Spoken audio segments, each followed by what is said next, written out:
a limiting reagent problem. We know that because we're given amounts of 2 different reagents. Our protocol is to find out how much product can be produced from each reagent if it were consumed completely.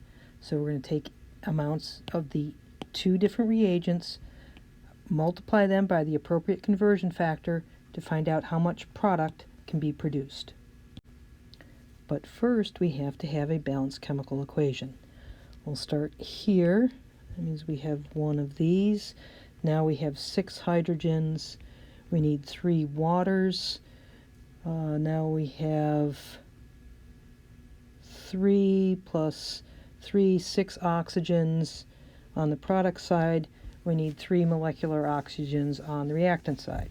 So we have our balanced chemical equation. Now we can write our conversion factors.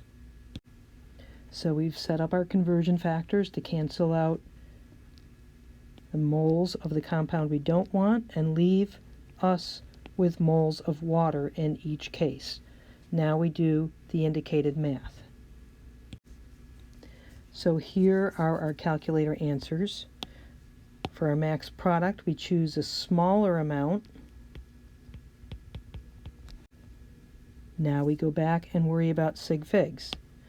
We look at the numbers that are involved in the calculation leading to our answer. Here's our calculation that leads to our answer. So we have 2 sig figs. This is exact. So our final answer should be expressed with 2 sig figs, which means we have to add a 0 to the 5.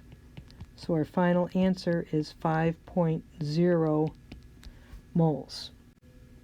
Before we leave this problem, let's identify the limiting reagent and the excess reagent. The limiting reagent is a reagent that leads to the max product. Here, our max product is 5. Our limiting reagent is therefore oxygen. Oxygen's our limiting reagent, and this is our excess reagent. At the end of this reaction, all of our O2 is going to be consumed, and we will have a little bit remaining of our excess reagent.